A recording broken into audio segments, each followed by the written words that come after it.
Beat the Streets is a youth program that caters to Chicago youth. But they're not just focusing on basketball or football. They're using wrestling as a tool for a brighter future. BTS has been around for more than a decade, and this year they're revamping. I got a chance to see what they have in store. Check it out.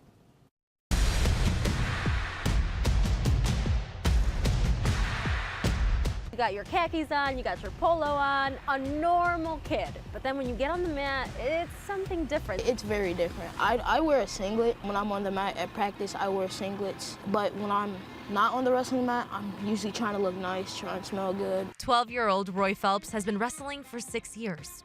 I stay late sometimes when we wrestle. I go to the workout room. I do benches, I do squats. He's part of Beat the Streets youth program.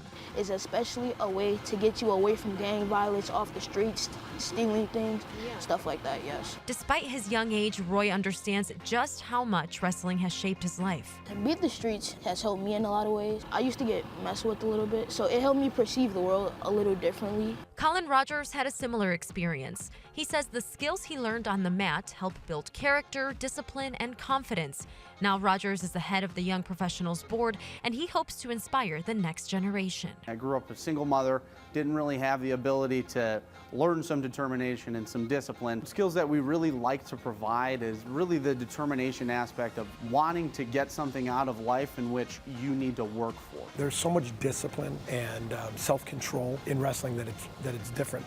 And frankly, I believe it's better for self-improvement. Executive Director Mike Powell and Rogers say when warmer temps bring more violence to the city, BTS helps keep the younger ones occupied. It's your natural ability as being an aggressive individual. Wrestling's probably what you want to get into. We're really giving them the structure so that you're releasing it in a healthy manner. If you're in a gang or something bad, I would really advise you to get into something that's occupying your time instead of being on the streets. Wrestling isn't a male-centric sport anymore. It's one of the fastest female-growing sports in the country.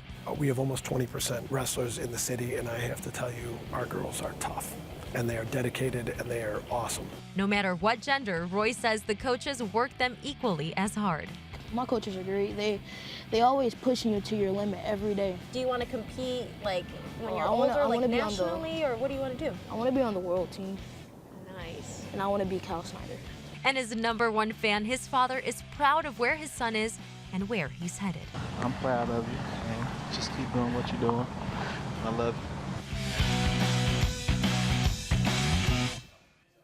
Roy wants to continue his dreams of wrestling by going to St. Ignatius. Plans are in the works right now to create an all-in-one facility for all BTS programs and for all the youth involved in them. And of course, if you have any questions, here is what you need to know. There are BTS locations all across the city, and to find one that's closest to you, go ahead and visit their website, btschicago.org. Reach out to them on Facebook. Do what you have to do if you are interested in this program.